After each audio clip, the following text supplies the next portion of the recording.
Good evening. Please stand and welcome the class of 2016.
Thank you, everybody. Let me introduce the band. Woohoo! On bass drum, we have Carter Bales. On trumpet, Erez Foyer. On soprano sax, Omer Leshem. On trombone, Jonathan Peled. On bass trombone, Alex Tellerico. And on snare drum, Roe Ben Yosef. And we're showcasing homegrown talent here tonight. All of the band members are students in the School of Jazz at the New School, so let's have a big round of applause for them.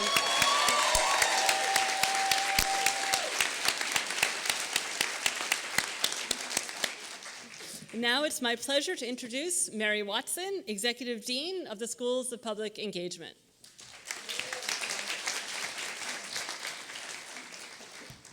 Good evening. Let's start with one more round of applause for the class of 2016.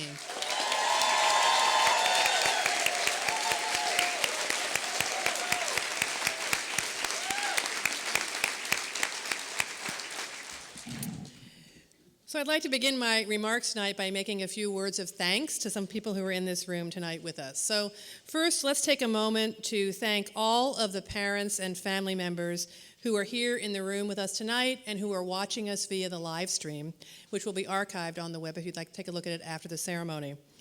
All the graduates tonight could not have accomplished what they've done without your love and support, and we appreciate you, parents and family members. Let's give them a round of applause.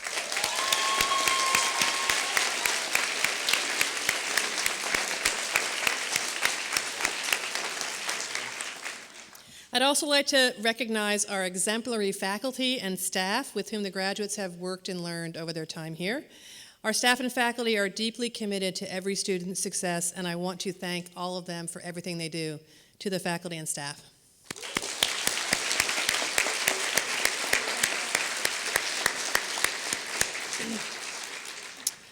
And finally, I want to say a few words to thank Dean Laura Ario, from whom you heard just a moment ago, a few words.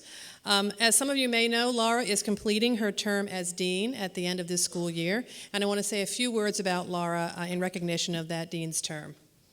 So Laura was appointed the dean of what we call the School of Undergraduate Studies, which includes the BPATS program that we're recognizing here tonight, in 2013, and had been chair of humanities in that program from 2011 to 13. She joined our college from the Parsons School of Design, where she is associate professor of art history. Laura's done a lot of really amazing things during her 3 years in her deanship, including raising money and providing leadership for the Humanities Action Lab, which we call HAL, and its project States of Incarceration, on advancing the interests of the students in our bachelor's program, and in bridging languages, BPATS program, and other kinds of activities all across the university so that our classrooms are full of students from design and social science and performing arts and from liberal arts as well. Most importantly, Laura was instrumental in launching Cohort 21, which you'll hear a bit about tonight, a new experimental undergraduate program which poses the question, what if a college education wasn't based on courses, but rather was organized around a set of experiences in student projects? The inaugural graduates of that program presented their final projects to the community last week to an audience that included President David Van Zandt, and they are graduating here tonight. So let's take a moment to thank the cohort, to congratulate the Cohort 21 students.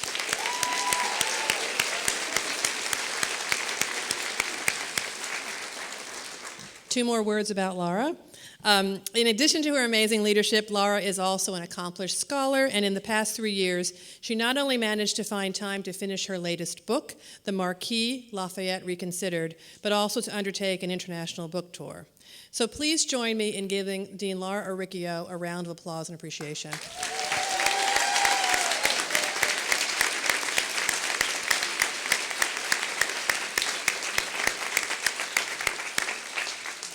And as a note of transition, we are very fortunate to have appointed a new dean who will begin her term on July 1 and who's with us here tonight, Melissa Friedling, who comes from our existing faculty. She is a professor of filmmaking and director of the undergraduate programs in the area of film and media making. She's an award-winning film and video artist, a commercial video producer, and writer. She's widely recognized across her fields, and she will begin her role in just a couple of months. So let's give a couple of rounds of applause to Melissa, who will join us July 1.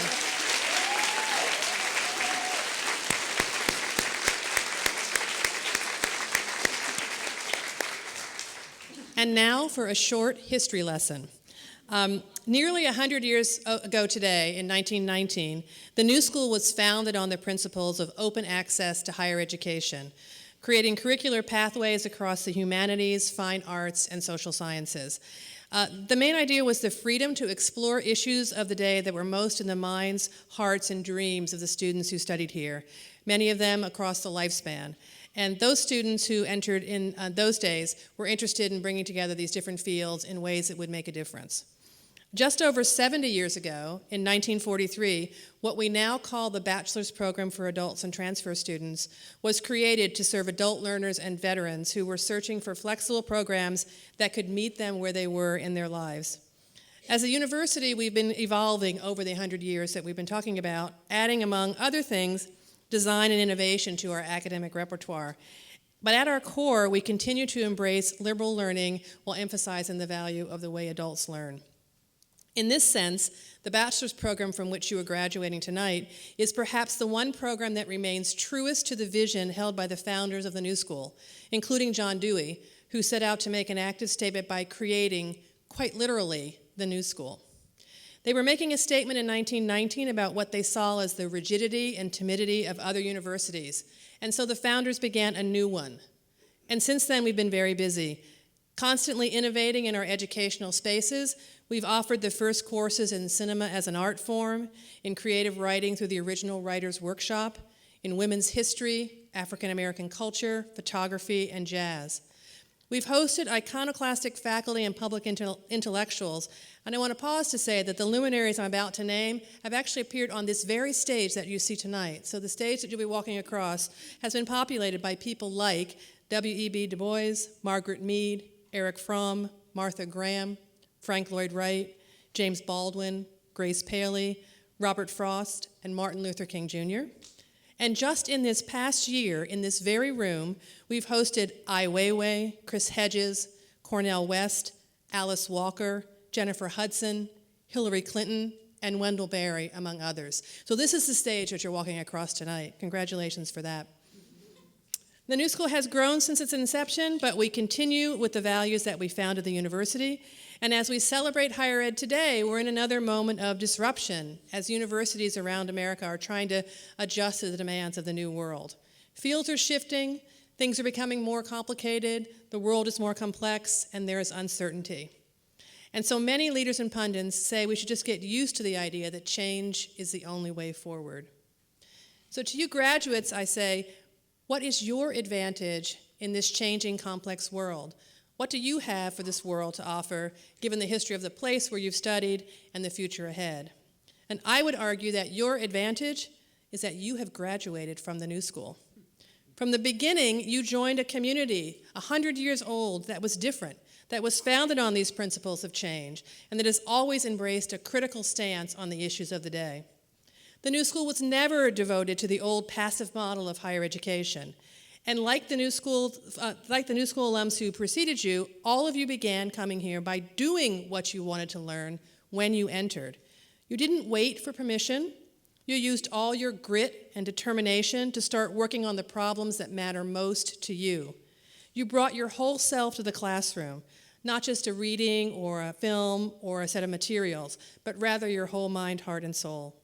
You produced media, wrote books and articles, taught classes, created websites, launched blogs, shot films, ran campaigns, designed curricula, developed outreach programs, and managed your own businesses. You took time to lift up the voices of those around you who were not being heard or who were not advantaged in some ways. And I encourage you as you go forward tonight to remember the ideals that brought you to the New School in the first place. You never just learned here at the New School, you challenged everything. Paradigms and assumptions, and in the process, you've ended up accomplishing more than even you thought was possible. Most commencement speakers will tell you that finally on the occasion of leaving school, you're ready to take on the challenges of the world ahead. But I know that's not true. All of you are far more than ready. You've already taken on the world. You've already done something about it. There's a bright and brilliant path ahead for you, and you're well along your way. Congratulations.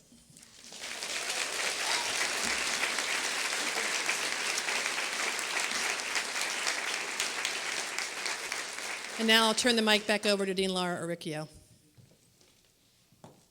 Thank you. Thank you, Mary. So let me begin with the single most important thing that I can possibly say tonight, which is congratulations to the class of 2016.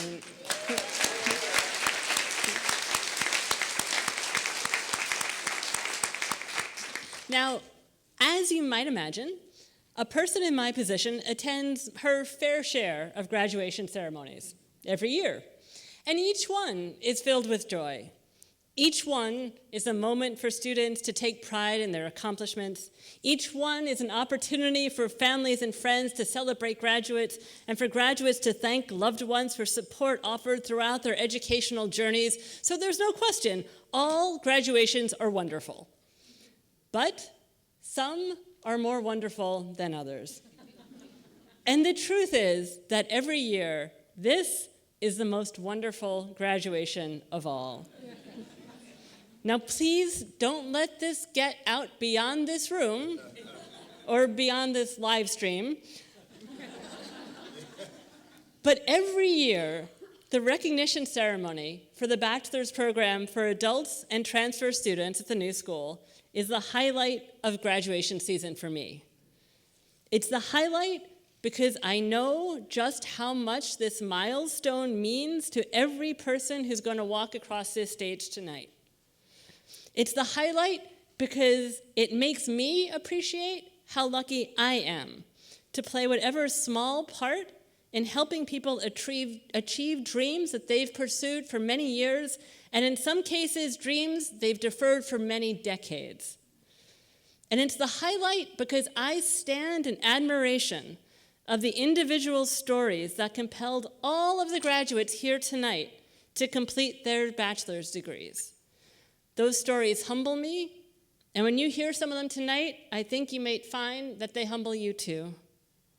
Now, the new school recently created a handy enrollment guide for incoming students. It's a step-by-step manual to joining the new school community. And in it, the university promises that, quote, you'll leave as an engaged and informed citizen on a path of continuous personal and professional growth. And it's true, our students do leave that way. But here's the thing about students in the adult bachelor's program. Not only do they leave that way, they came that way.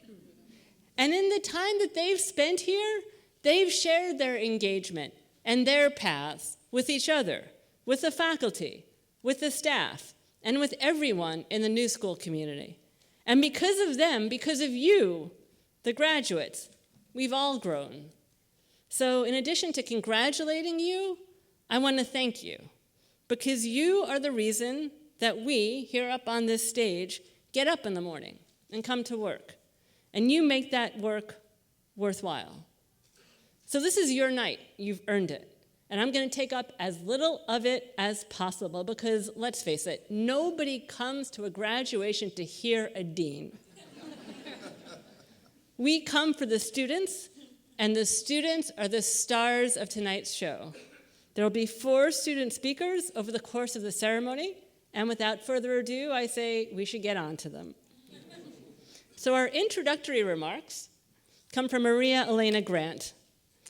In 2007, Maria Elena joined the new school community as manager of operations in marketing and communications, where she served for the past 9 years. I know some of her colleagues are here tonight, colleagues and former colleagues.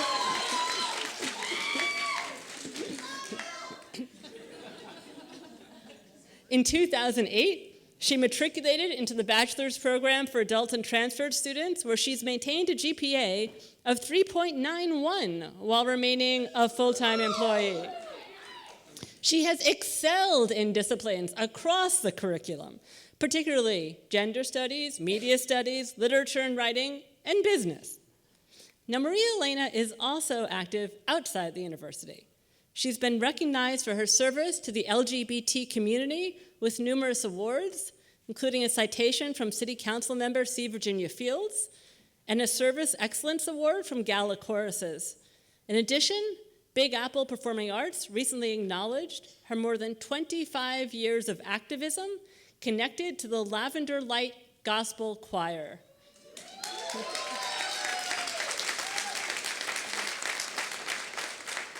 And that choir has developed successful programs like the Gospel of HIV Prevention.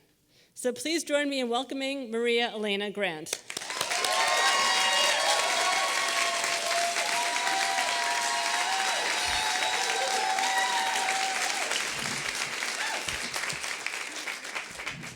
Thank you. 8 years, 20 semesters, 38 classes, and almost 230 hours of studying later, I have arrived. Today's gathering is a testament to the fortitude that we have all shown in becoming college graduates as adults, and we need to give ourselves a hand.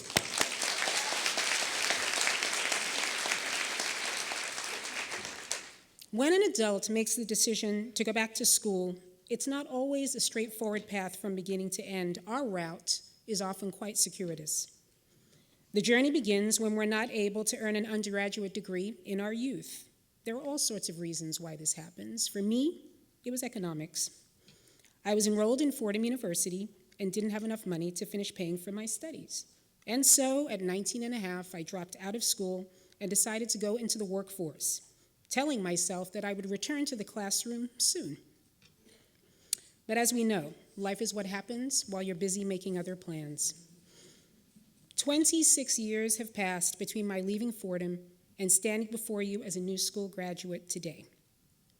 And in that time, I've been on a journey of discovery that has proved formative for me as a human being, a professional, and an activist. I've worked in retail, which I hated, helped create documentaries for Channel 13, which felt amazing, and met my life partner, which has been a blessing. I've become an activist in the LGBT community, first by joining ACT UP in the late 80s and advocating for funding and better awareness of the HIV and AIDS epidemic, and later as a singer in Lavender Light, the only LGBT gospel choir in the world, while also forging amazing friendships along the way. But with all of this, I also felt I had a secret. People would always assume that I had a college degree, and I never admitted that I didn't. This lie through omission began to gnaw at me after a while, and I knew that eventually it would have to be addressed. The New School provided the space for me to take that step. The New School is a unique center for higher learning. As a student here, I've been given an opportunity to think outside the box while shaping my curriculum across several disciplines. This allowed me to develop as a writer and critical thinker. It allowed me to improve greatly my communication skills, and all of this has given me the tools that I've applied in my everyday life. Knowledge has made me stronger. But my ability to gain that knowledge has been based on the support that I've received along the way from my friends and family. Here, I must make mention of Susanna Freed and Deborah Leibowitz, who, when I was frozen like a deer in headlights, nudged me forward and ensured that my college application got submitted. And my partner, Sorrel Phipps, who provided the space in our lives for me to study. And my professors. I've taken some wonderful classes at the New School taught by some very fine instructors, but there are two who warrant special mention. First, Michelle Matier.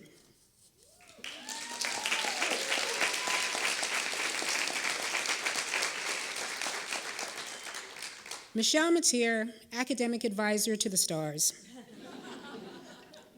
As a teacher, she sets the bar high and insists that you meet it and challenges you to use your newfound knowledge to become a better citizen in this world. As an advisor, she understands, ironically, that sometimes adult students need more hand-holding than their younger counterparts. And with a mixture of warmth, exuberance, and wise counsel, she helps you work it out so that you can move forward. Second, Professor Joseph Salvatore.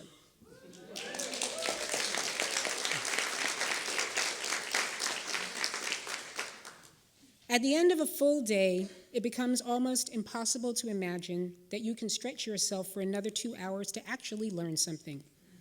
For me, Joe made the impossible possible, week after week and semester after semester. His passion for the work and commitment to his students helped create a world that was hermetically sealed, if only for a moment.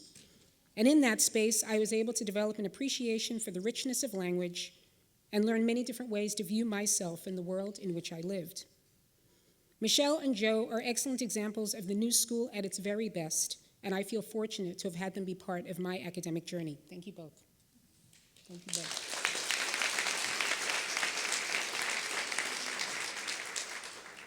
The journey has been a very rewarding one, but it has also been hard.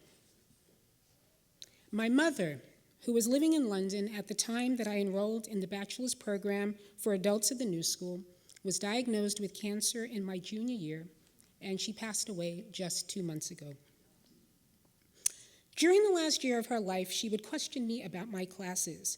She didn't understand why I needed to take a course in gender studies, and demanded to know what it was I didn't understand about my own gender after all these years.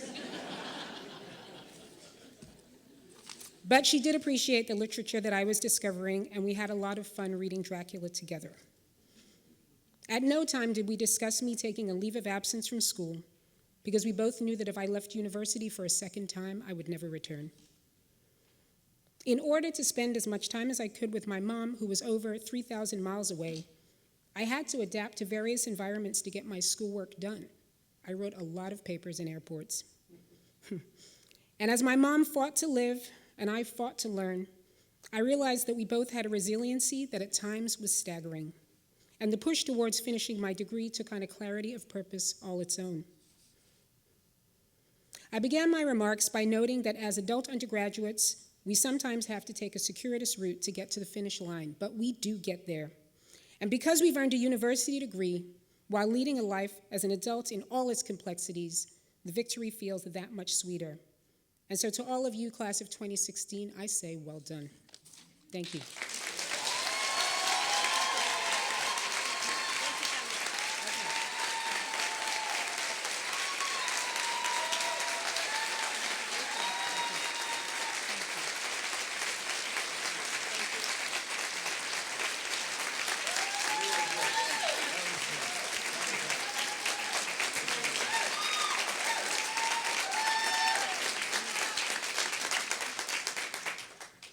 Thank you. It's now my pleasure to introduce Laura Kronk, Associate Director for Undergraduate Curriculum in the School of Writing. Laura will announce the Reggio Honors Fellows.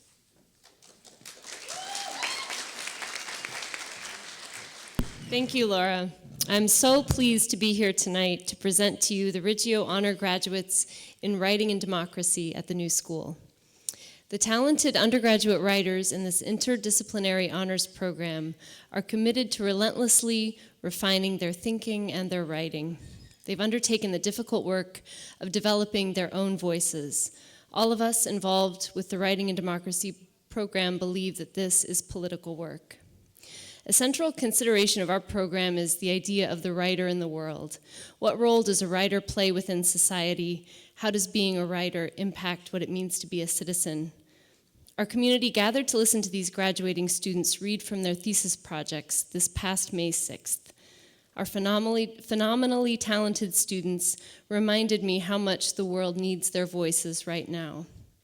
It's been a pleasure to accompany them in some way in their work here at the new school. Today we recognize these graduates as they leave the new school as writers in the world. This is an extremely special group, a group that I'm going to miss very much, but we welcome them as colleagues and eagerly will watch to see all the ways that their work will impact our own. Please join me in congratulating this year's honorees. Will remain all of us as you come up on the stage for a picture.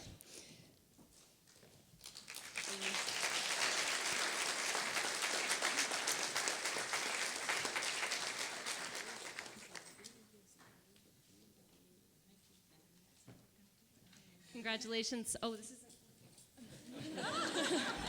Congratulations, Simone Bridges.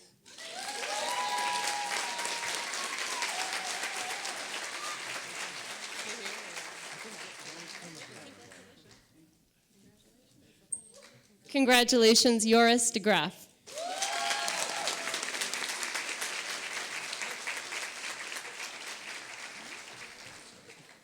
Congratulations, Lori Green.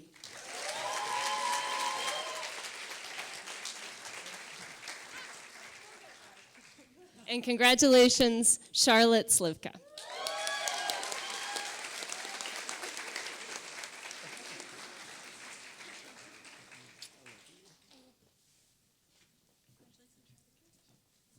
Our second student speaker this evening is Amanda Assadi, who will discuss Seeking a New World. Amanda is a creative director at a Fortune 10 in-house print department. The focus of her studies at the New School has been on design thinking and entrepreneurship, corporate responsibility, and finding creative alternatives to providing comfort for a wider community. She was part of the inaugural Cohort 21 program, where she developed Feel Better New York, a business concept that operates under a socially responsible business model and crafts all-natural, thoughtfully considered care packages. Now, I'm delighted to have attended the presentation that Amanda gave as part of the Cohort 21 Student Showcase 2 weeks ago, where I received my very own Feel Better care package. This one is for allergies, which, as you might be able to tell from my sniffling up here, I can definitely use at this time of year. So please join me in thanking and welcoming Amanda.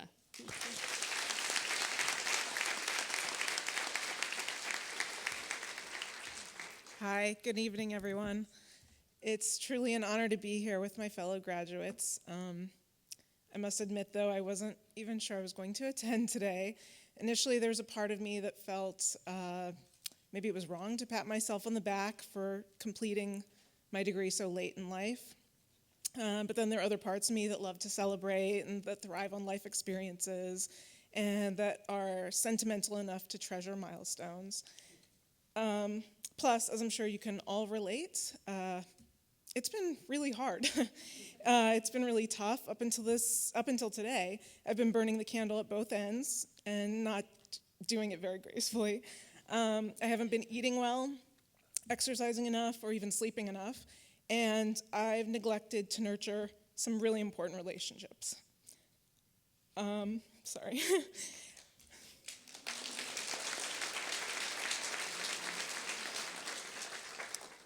So completing this now is really a huge accomplishment and also a real relief. It's been a long journey, and I'm thrilled to finally be here with you. I recently counted, and I realized I've attended 11 different colleges and universities in 5 different cities since the age of 17. So it's a rare time that I wasn't in pursuit of some sort of higher education. After earning an associate's degree in 1998, I abandoned being a full-time student and hopped across several positions in the fashion industry, took my first stab at running a small business, enjoyed a great variety of freelance design projects, and now currently work as a creative director at an in-house print agency. And all the while, and up until this very day, in addition to my career, I've been pursuing something else at local art and design schools in every city I've lived in. I had wanted to complete my degree for some time, and I couldn't really find a program that accommodated my busy work schedule, much less offered specialized and varied coursework that I was interested in. I had started building a career that was equally important to my long-term goals, and I really needed to be able to do it all. I wasn't just looking for a means to an end. I wanted to be in a program that would allow me to earn credits while remaining passionate about my coursework. When I discovered the bachelor's program for adult and transfer students, I was thrilled. And the New School for Public Engagement itself was a huge draw for me, as I saw the ability to take courses that would allow me to thoughtfully consider aesthetics while reconsidering impact, redesigning businesses and organizations to include social and environmental benefit. Comedian Louis C.K., I'm sure you all know, said, "The only time you look into your neighbor's bowl is to make sure that they have enough. You don't look into your neighbor's bowl to see if you have as much as them." And the New School seems to embrace this kind of thinking and infuses it into every part of their curriculum. The focus of my studies since matriculated at the New School has been based on my strong belief that commerce must be reinvented. It seems increasingly essential that businesses of the future have strict criteria to uphold in regards to social and environmental benefits, accountability, and transparency. If there exists a network in this country currently that can swiftly impact its own citizens, it's commerce. This is a huge opportunity, not simply to chase profit, but to truly foster sustainable growth and to begin to care for our neighbors again with the giving spirit in which our grandparents did. There's always something we can fix, someone we can better understand, something we can create, a sunset to appreciate. There's always more to learn. And that spirit and dedication to growth is quite possibly the greatest skill you sharpen as an adult learner. And it's not something I plan on abandoning today. Halfway through completing my required credits, I was made an inaugural Cohort 21 Fellow.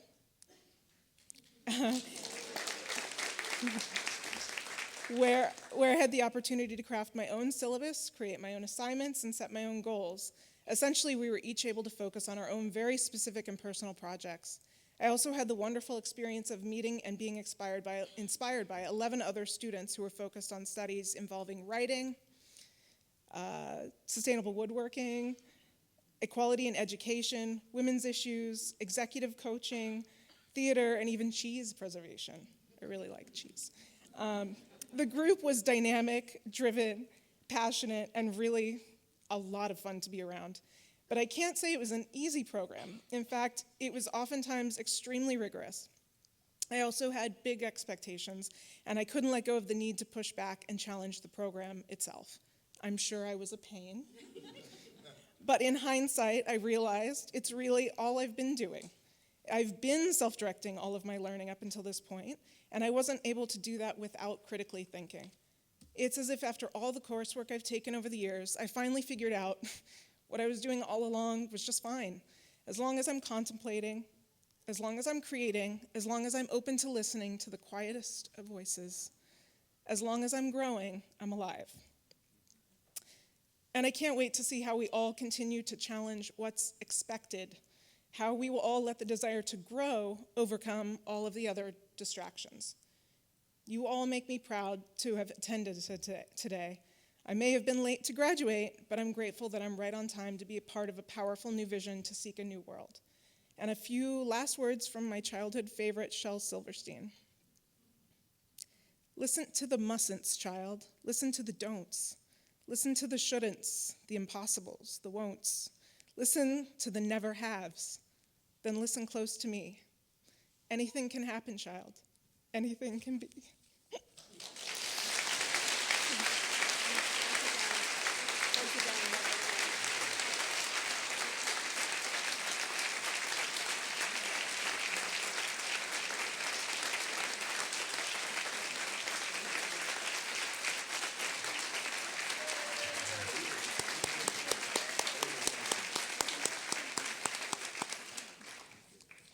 It's now my pleasure to introduce Kathy Gibbons, Director of Experiential Learning, who will present the awards to the Cohort 21 fellowship recipients who are graduating this evening.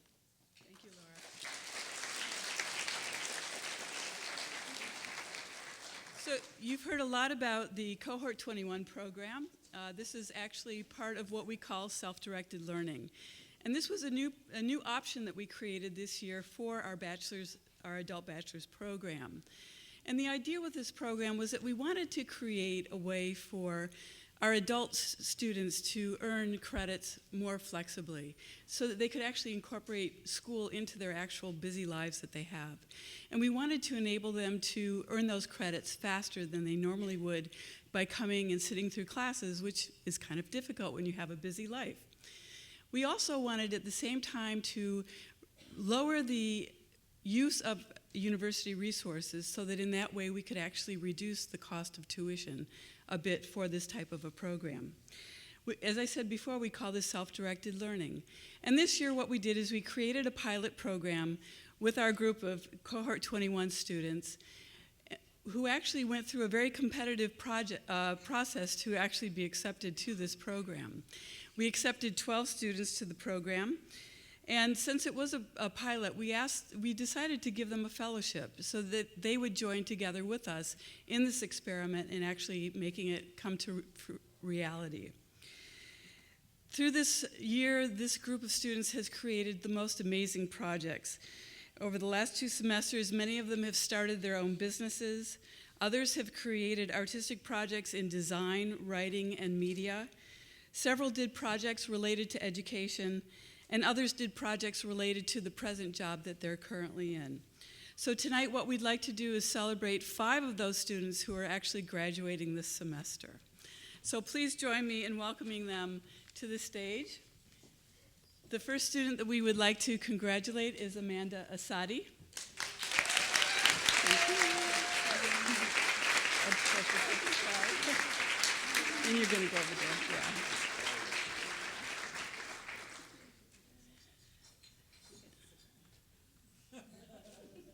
Next is Gregory Besson. Congratulations. I'll put your card. You can go with it.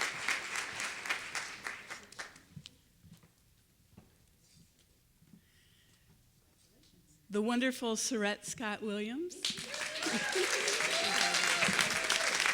been great working with you.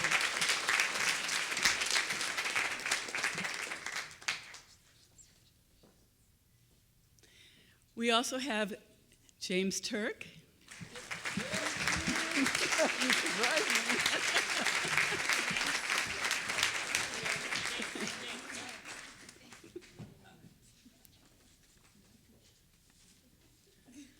And last but not least, we have Charlotte Slivka.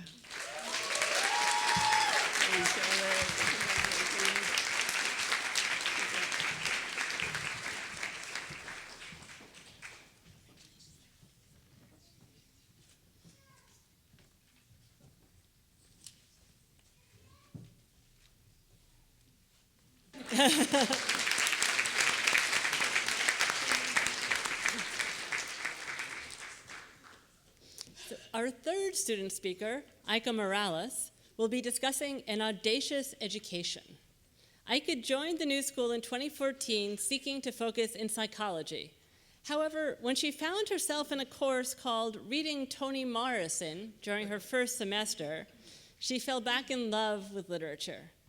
Through the self-designed liberal arts major, Aika connected that passion for literature with her commitment to social justice. Recently, Aika has also been exploring her penchant for creative writing, especially poetry. Prior to enrolling at the New School, Aika cooked soda syrups in the back of a cheese store, farmed on Oahu, studied the political power of loft parties, coached basketball, taught teens how to build a brand, played golf, launched an independent film festival, and served ice cream. Last October, Aika led social justice and self-care workshops at the Hun School in Princeton, where she attended high school, for their Raider Reads Day. And after graduation, Aika seeks to continue her creative writing, further research with Asian Pacific Islander American Studies, and hopefully keep teaching and coaching as well. Please join me in welcoming Aika.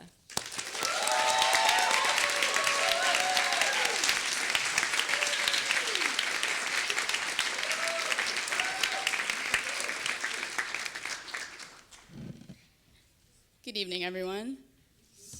I'm so happy to be here. I want to especially thank my family, many of whom flew in from the Philippines. Thank you for being here. I love you so much.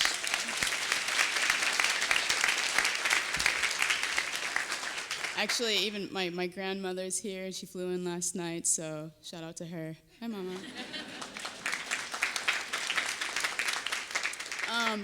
But before I get into things, I'm just gonna take advantage of this moment and take a selfie with y'all. I just got it today, so in the front, in the back, let's just do this. It's like hashtag New School grad, right? So it's cool.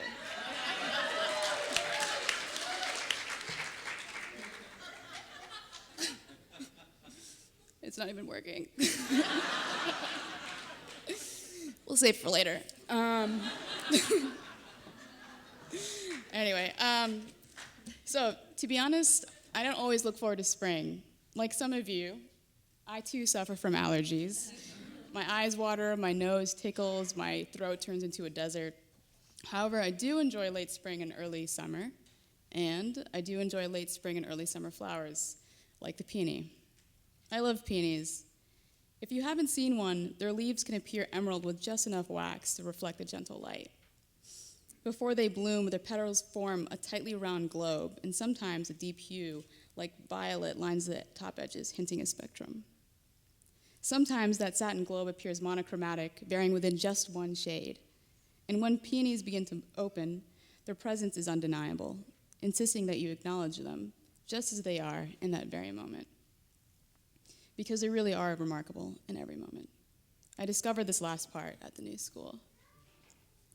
My advisor helped me recognize the remarkable in all the stages. That is to say, she, Tracy Ann,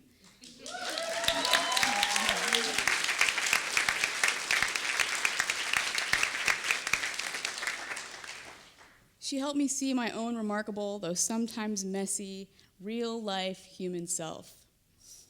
I learned that I can work through heartbreak and debt and the NBA playoffs and life as it becomes life and still get my degree.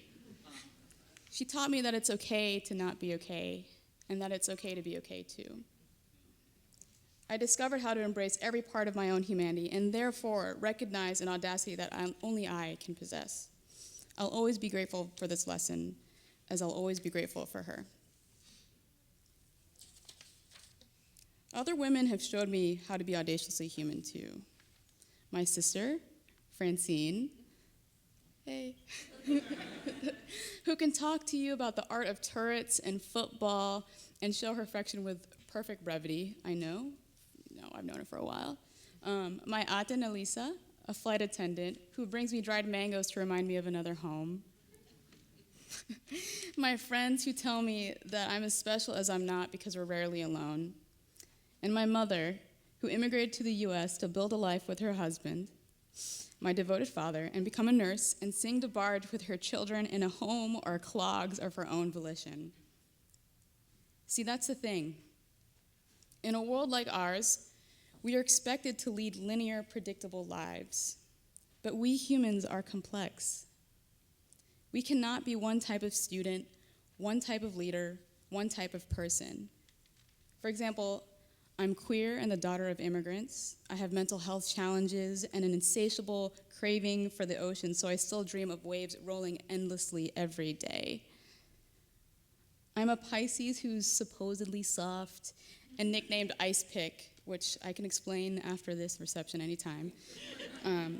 I didn't think someone of my stature would still play basketball competitively and still love it.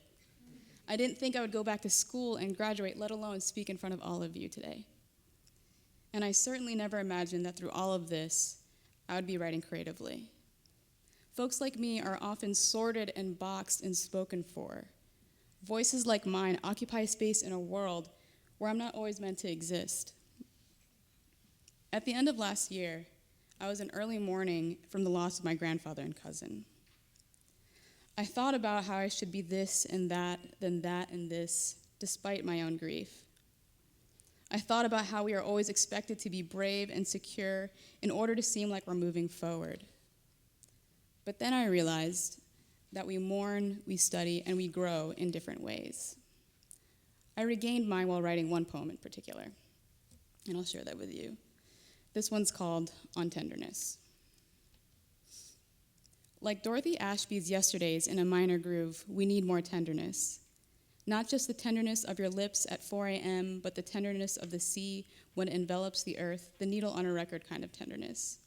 When I woke, I did the dishes, I folded your clothes, you said you were sorry, I still cried. The tenderness and the tenderness between two friends in mourning is always quiet. The tenderness of a pencil to the postcard you won't send saying, dearly beloved, you are beloved. When the sun sets on Lake Tahoe, rocks sleep underneath an aqua blue and acquiesce to its burial like a tear drifting to a chin, wanting to be licked because I'm not your antagonist tonight, we need more tenderness. The spoon in a bowl, my hand on your hand, a body without bones kind of tenderness, like the afternoon light before the telephone rings. I am so grateful for my time at the new school. The bachelor's program has encouraged me to truly understand what it is to be human and a student, a sister and a student, a cat mom and a student, a surfer and a student, an anxious, blissful, hungry, whole being and student. In addition to writing, my new school community played an incredible role in helping me integrate every part of me. Some of us in this very room are parents, painters, dog lovers, aardvark lovers, bakers, veterans, programmers, for some reason Knicks fans, or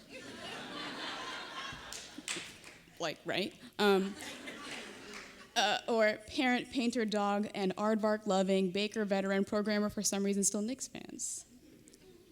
By choosing to complete our degrees here, we agreed to embrace every bit of ourselves. So I, coincidentally, accepted all of myself to navigate my education with all of myself, because ultimately, my own human existence is audacious. No matter the stage, as a seed or in bloom, an audacity can be found, and perhaps that's what we've all done here. To everyone, but especially to my fellow New School graduates, congratulations on your arrival. Maraming salamat.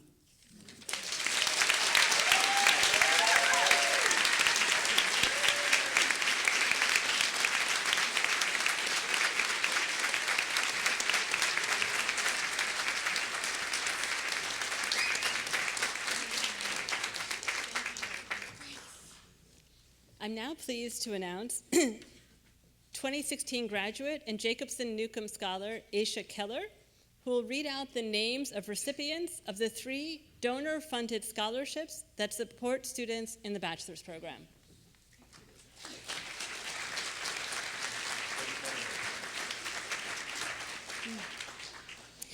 It is my pleasure to recognize those students whose academic achievements and professional goals earn the honor of one or more of the 3 scholarships established by generous donors to the bachelor's program for adults and transfer students.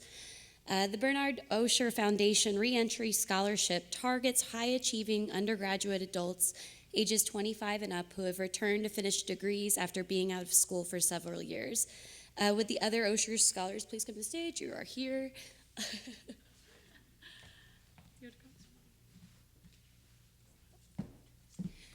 Congratulations, Delia Burns.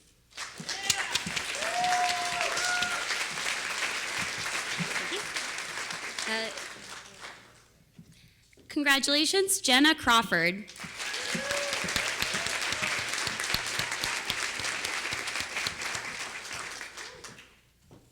Congratulations, Charlotte Slivka.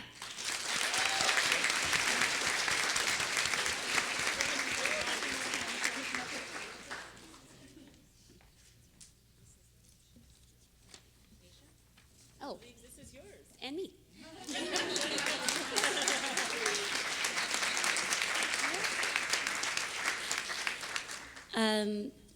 The Jacobson Newcomb Scholarships for Mature Women Students help women 25 and older who are returning to college to complete their degrees. Would those scholars please come up to the stage? That was us. Sorry, guys. Whoa! That was everybody? Oh, I'm in this.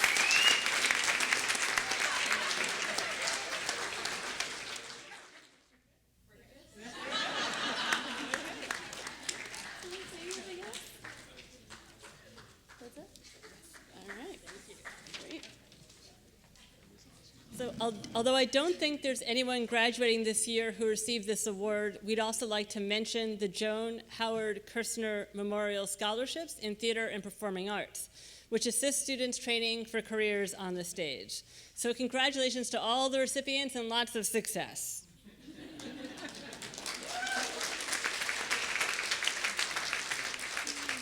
Now, it is now a real honor for me to introduce my colleague, Michelle Mater, of whom you've already heard, I believe. Michelle wears many hats, and for her, I am immensely grateful.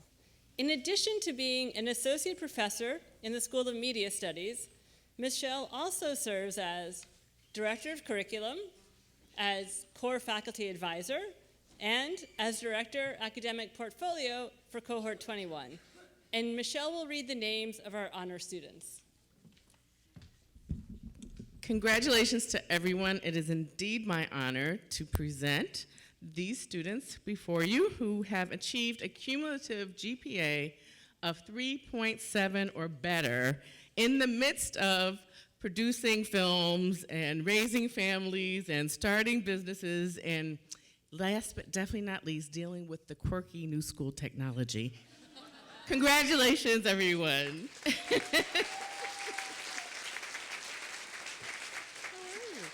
Congratulations, John Wilson.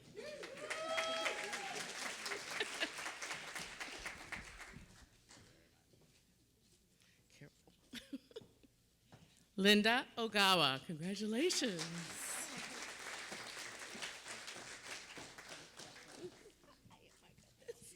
Michelle Dumoulin. I know. Look who's here. Emma Becker.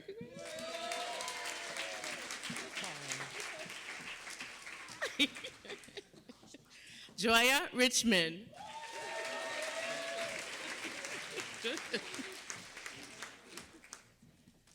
Oh, no, you did it. Joris Johannes Jacob Cornelius de Graaf. How'd I do? All right, good.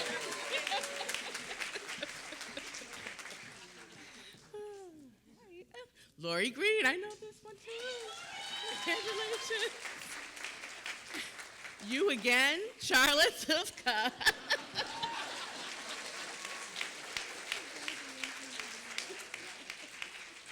You did it. Delia Burns.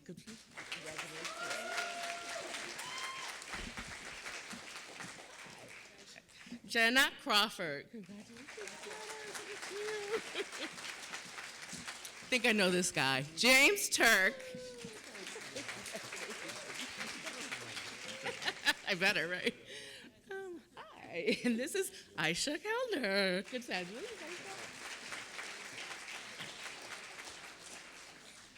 Hi, my goodness.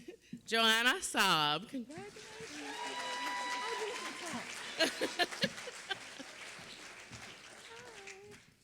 Marina Oriente. Congratulations. Good to see you.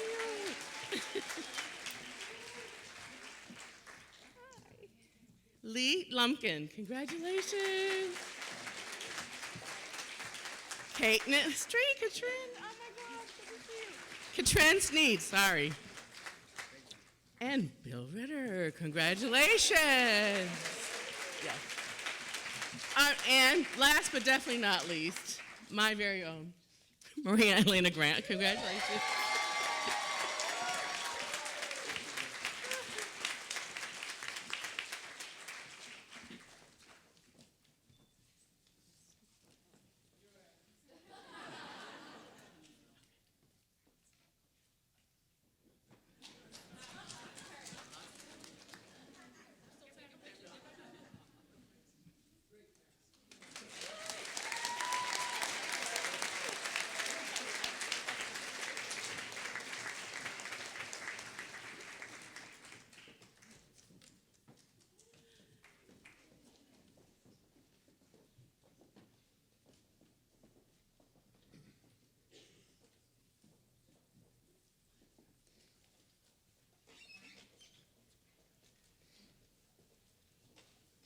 It is now my great pleasure to introduce my colleague Tracy Ann Williams, of whom you've also heard from Aika, I believe. Tracy Ann is the Director of Academic Advising, and Tracy Ann is going to read the names of all graduates, so this is the big moment.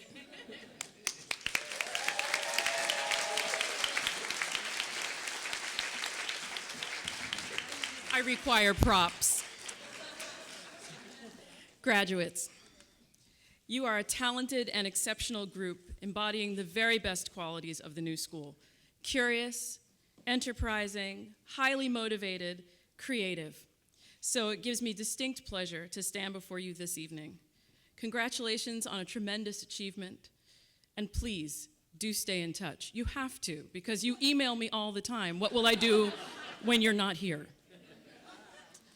Since this moment is born out of both desire and sacrifice, I invite you to enjoy your moment as you cross the stage. Wave to your entourage, sashay if the spirit moves you. Do what you will. And families, friends, and hangers-on, please do your part and cheer for your graduates. Let's...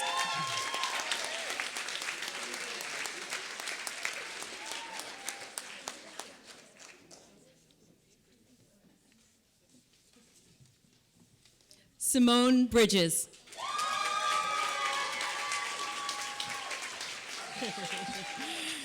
Joris Johannes Jacob Cornelius Dugraff.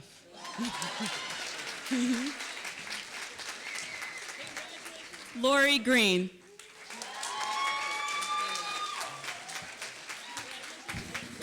It's okay. Sorry.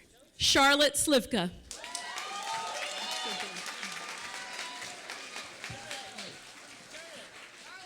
Delia Burns.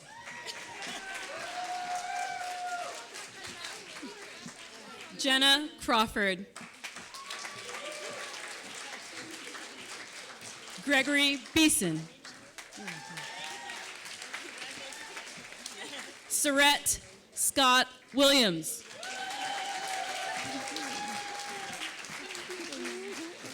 Congratulations.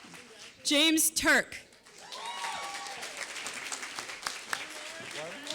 Amanda Assadi.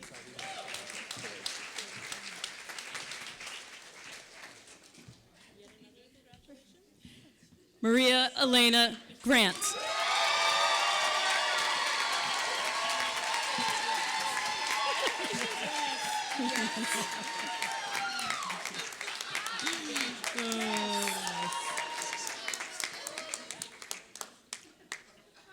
Aika Morales.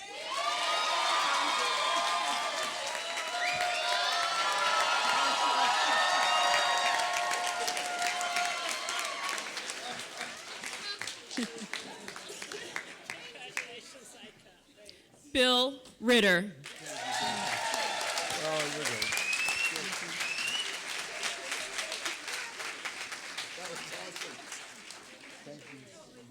Aisha Keller.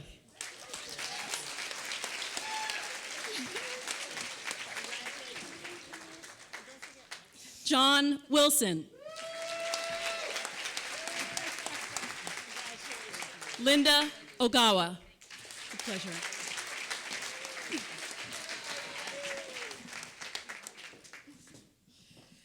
Michelle Demoline.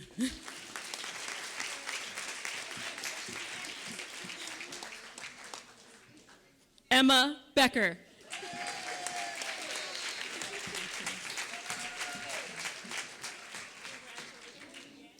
Joya Richmond.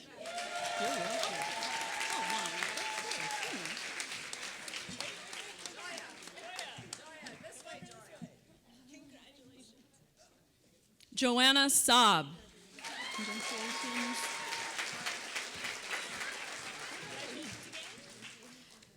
Marina Oriench. Correct?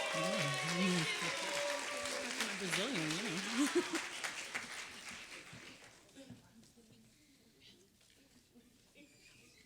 Lee Lumpkin.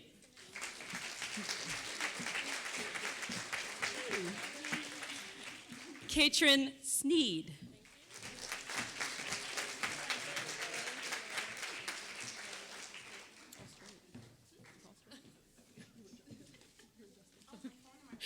I was like, what's going on?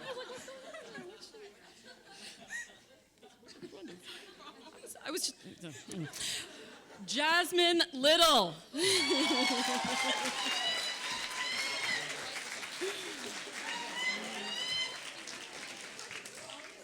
Fernando Ruiz Lorenzo. Pleasure.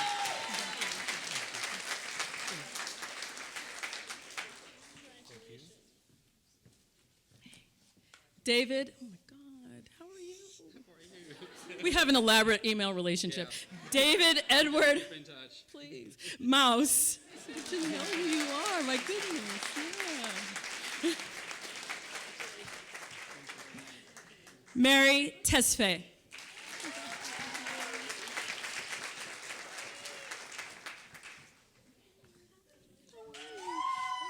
Why? Just this? Luisa Moreira de Alcantara.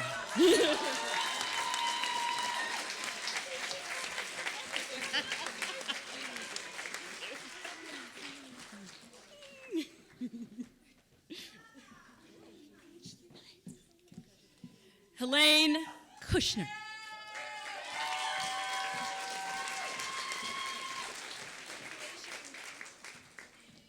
Hey. Aiden Furrer. Congratulations.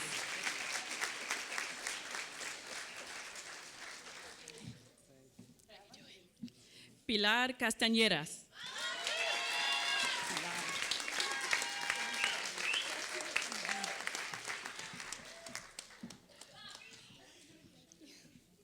Jennifer Almgren. Pleasure.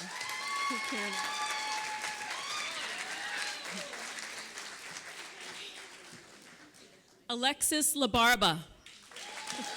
Congratulations. SW. I know. That's good. Corey Paul.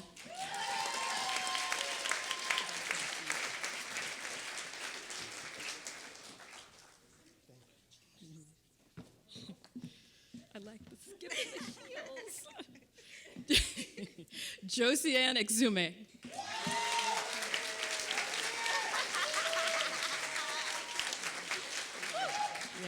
Yeah. The shoe. You see the shoes, people? The shoes. Shoes. I love it.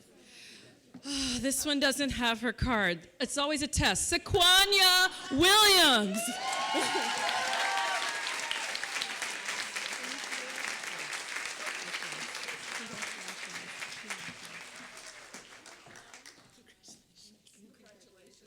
Zane Baseo.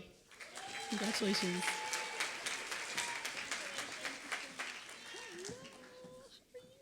Haley Zanes.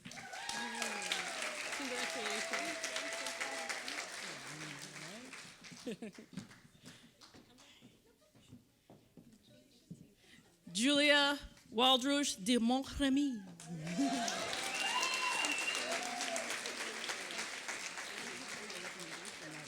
And I'll do it. I'll do it.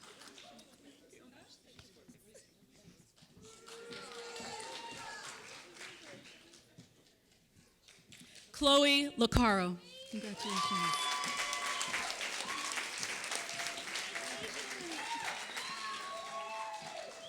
Amanda Lupacino.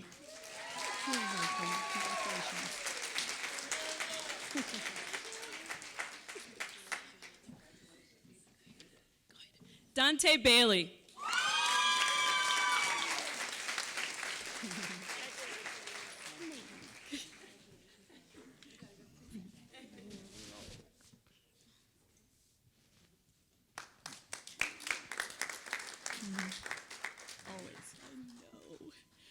Malik Abdul Rahman.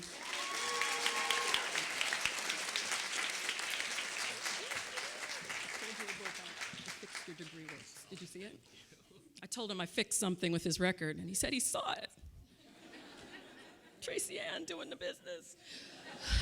Anthony Roman. Of course. Go on, Liz. All right.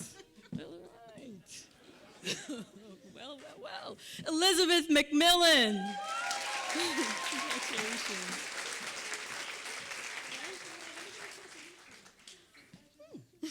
Nice to meet you in person.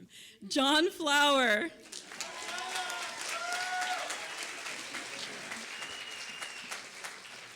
Clara Fredman.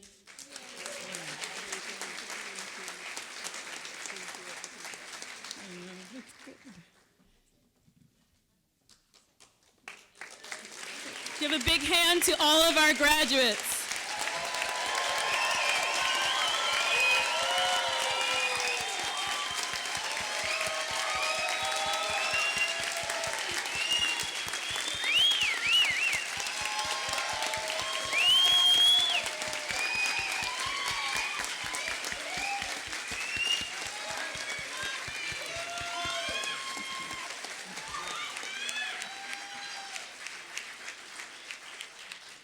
So, my friends, as you've heard, Dean Laura Riccio is finishing up her 3-year term. She will be horribly embarrassed by this moment. I'm not going to look at her. So, at the risk of her discomfort, we wanted to thank her for her invaluable service to the faculty, staff, and students of the Bachelor's program.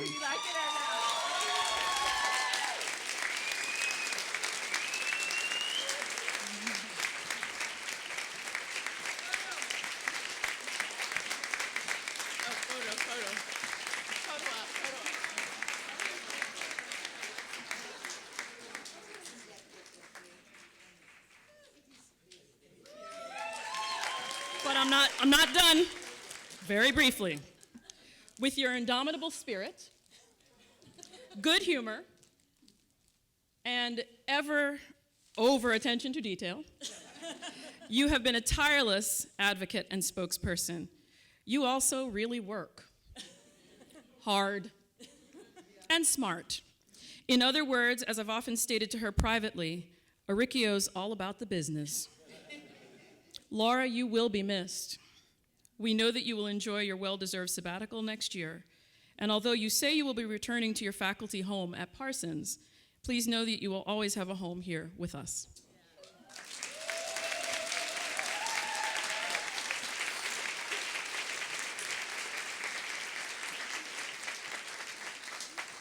Thank you, Tracy Ann. Thank you, Michelle. Thank you, everybody. I have to say that although this is extemporaneous, so Tracy Ann is right.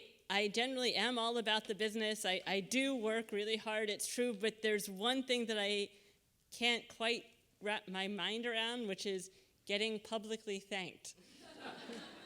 So this is a good learning opportunity for me, and I am deeply and profoundly grateful to everybody. It's been an amazing 3 years. I've grown more than I ever could have imagined. I'm still 5'3", but still. It's been wonderful. Everyone here has given me a home and has made me feel welcome. And the students, as I said earlier, have really made it worthwhile getting up every day.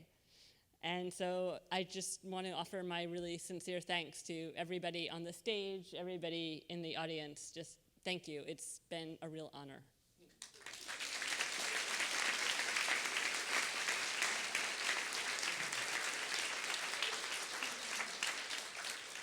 So now on to the things I like better, talking about other people. Our final student speaker of the evening may already be known to many of you. Bill Ritter is the 6 and 11 o'clock anchor of Eyewitness News on WABC TV, Channel 7 in New York, the nation's most watched television station. He's worked with ABC News since 1992, starting as co-host of Good Morning America Sunday, followed by some time as a national correspondent for Good Morning America and 2020. Prior to his tenure in broadcast journalism, he worked in newspapers for 15 years as a reporter and later editor of the San Diego Business Journal and the Los Angeles Times in San Diego. His specialty was white-collar crime. He's married with 3 children, ages 23, 20, and 6.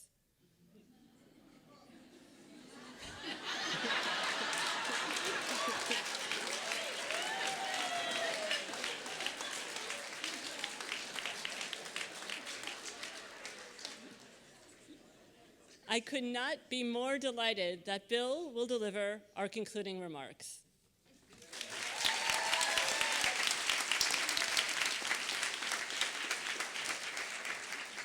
If I had known that I was going to speak after the diplomas were handed out, it's a little like having a toast after the birthday candles and the cake are being handed out. I would have cut it in half, but it's just too late to do that. So indulge me.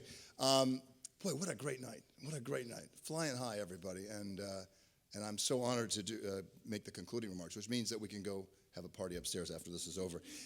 How many of you are children of parents who did not graduate college? Raise your hands. How many of you who are graduating in 2016 didn't ever think that you'd be here on a stage graduating from college? Raise your hands. I join you on both counts. My parents never graduated. They went to college, but they didn't stay long. They couldn't afford it, and so they went back to work to help out their families. And I've done a lot of thinking about my mother and father in the last 4 years that I've been here at the new school.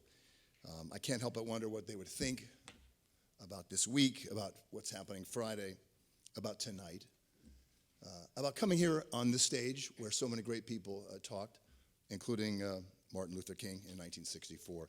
As it turns out, a year after Dr. King spoke here, I heard him speak in Los Angeles in 1965, February 26th. I know because it was my 15th birthday.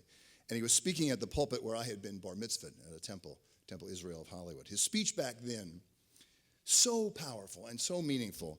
His commitment to speaking out, as we know, against injustice and taking action. And for me personally, it resonated powerfully. And as I would find out in my first tenure for 4.5 years in college before, and that was not long after I heard Dr. King speak, it would help motivate me to speak out and take action against wrongdoing.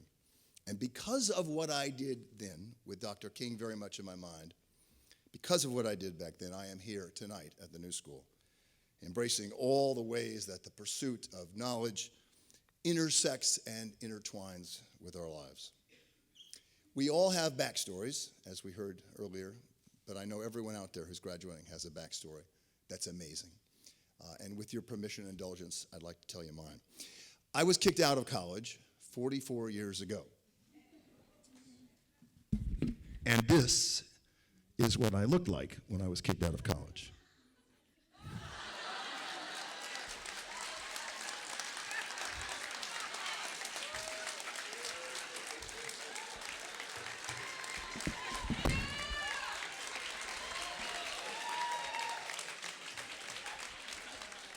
I know, a chick magnet, right? I should know how to work microphone. So that was me. I would be rewriting history a lot if I said that my parents loved that hairdo, my Jufro. They didn't like it. And as irony would have it, my parents at the time were in the beauty supply business. So did I do it despite them? I don't know. It was the sign of the times, I guess. But you have such beautiful hair. Shorter, my mother would say. While they might not have been approving so much of my appearance, and they got over it eventually, they were amazingly supportive of what I was doing. I was an activist against the war in Vietnam. When I was kicked out of college in the early fall of 1972, I had 104 and a half units, 5 classes to graduation, 1 semester. The event that got me kicked out of college happened on April 20th, 1972. I was part of a group of anti-war activists and demonstrators who took over an ROTC classroom while cadets were taking a test. Got a little rough. Some eggs were thrown, some fists were thrown. I know, not exactly the stuff that Dr. King preached on nonviolence. But I didn't do any of those things. I didn't throw eggs or punch anybody. I was just one of the organizers. Here's what one professor said about that day in his book about the history of the place I went for 4 years, San Diego State University. Quoting now, about 75 of the demonstrators made hostages of ROTC students taking an exam. This was in the Vietnam War. The scene turned nasty with blows exchanged and protesters throwing eggs at cadets. When ordered to leave, the demonstrators did so. End quote. It's not exactly how the police in San Diego saw it at the time. They did give an order to leave, and we left, although we did leave right away. They didn't think we did. Nonetheless, I was charged criminally with failing to disperse, an unlawful assembly, and trespassing, I don't know, tearing a tag off the pillow when you're not supposed to. I was kicked out of school. The demonstration, I didn't know at the time of that demonstration that day back on April 20th, 1972, changed my life, because after I got kicked out, I never went back to college. And I wore my lack of degree as something of a badge of honor, my price for having fought against what I thought was an unjust war. A small price to pay, I thought, all these years, compared to the real cost of that war. Not just the money, not just the country going in 15 wrong directions, but the 50,000 young Americans who gave their lives. And the hundreds of thousands of Vietnamese, some say it's up to 1 million, who were killed during the time we were at war there. As it happened, the demonstration that ended my college career, my first attempt anyway at college, was 44 years and 1 month to the day of our upcoming commencement ceremony on Friday. And if my math is correct, that's 16,101 days, or my life, from 22 years to 66 right now. In that span, I've had about a dozen employers, 6 dogs, 4 cats, 3 children. My life. When my oldest child went away to college in 2011, she gently challenged me to go back to school and finish. And I accepted her proposal, and I ended up here at the new school. What spurred me, I thought this at the time, was that by returning to school and finishing something I had come this close to completing so many decades ago, I would help teach my kids, including my 6-year-old, that you're never too old to learn, never too old to try new things.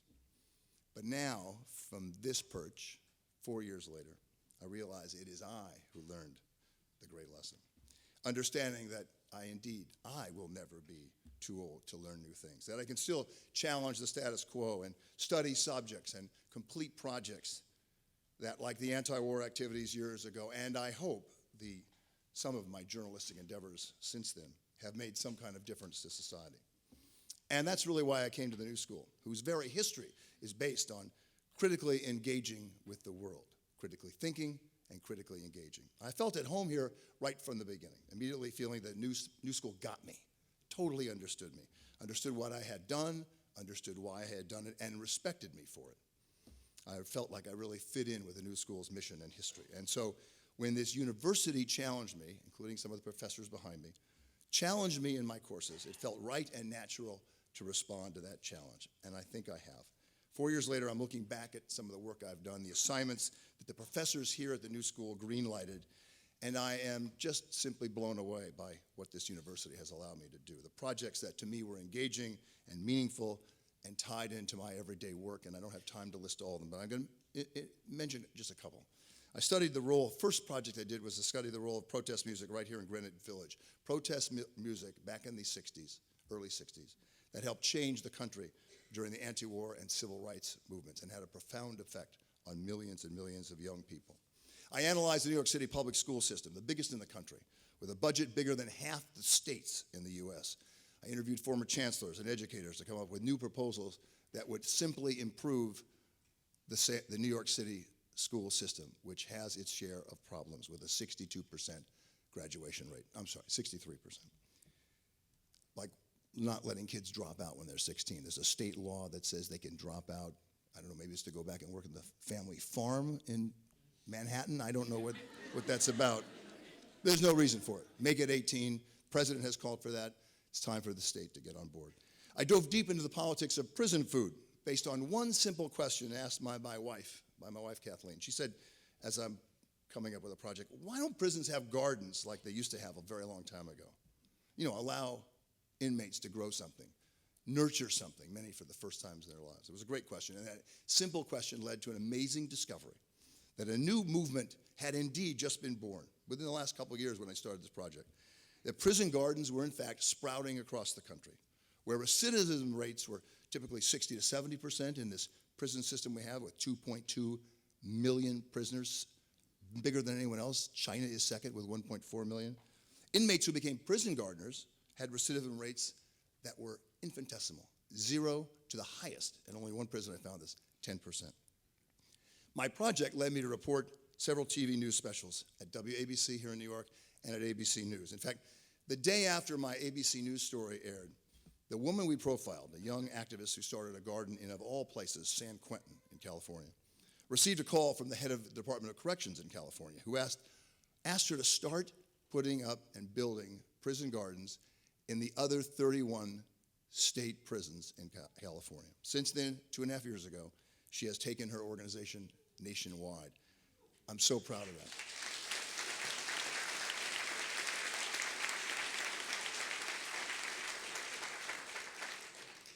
It's because of this school. It is because of this school. My last project this semester, just finished last week, a series of focus groups with students from the New School as participants, analyzing how college students are using social media to get their news and information during the most unusual presidential primary election season anyone can ever remember. But importantly, for those of us in the conventional media, using social media and not as much conventional media. And it has already meant that I'm using the findings from these 3 focus groups to really try to improve how we disseminate our information on the job in an industry that is losing ground to social media to some degree. Equally important, though, to all that stuff, I think the whole process of how I went about getting this project really speaks volumes about this school. It was my advisor, who I thought was just my advisor until tonight. Imagine the shock. Tracy Ann Williams.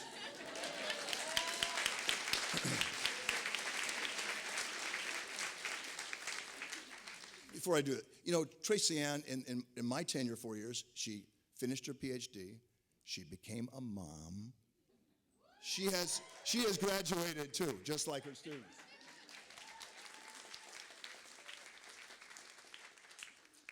Anyway, Tracy Ann, who came to know me and understand what sort of floats in my boat, she said that I should do something different for my last semester, beyond my comfort zone, make it relevant and important, she said.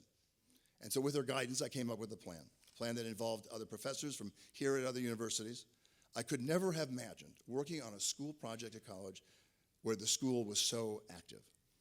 And I got real support from recruiting students. We had to get students for these focus groups, one of which is Pilar, is my fellow 2016 college graduate. Hi, Pilar. I'm going to send you the story of the study. It's really interesting. And you were fantastic.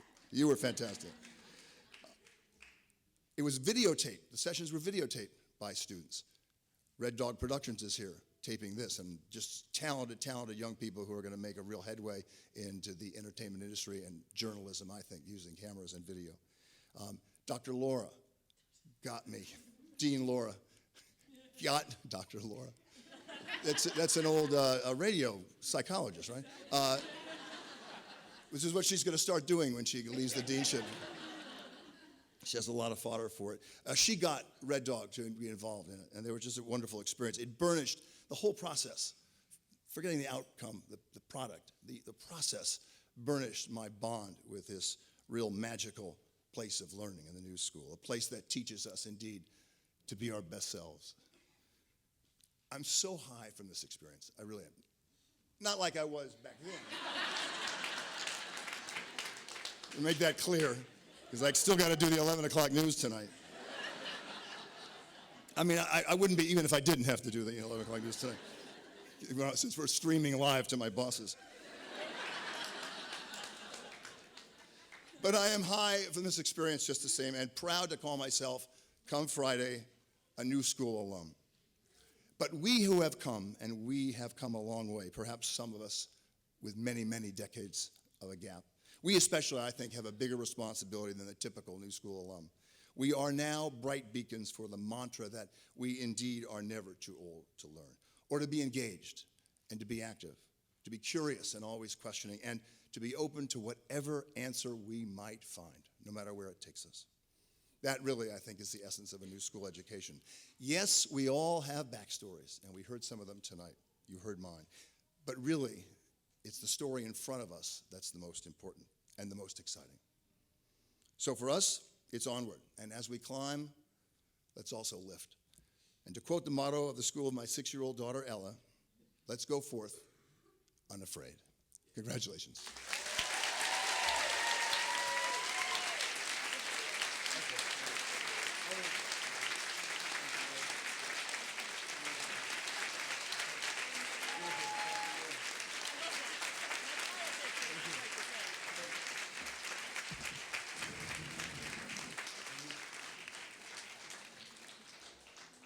Well, many thanks once more to Bill and to all of our speakers and to everyone who helped us celebrate this evening.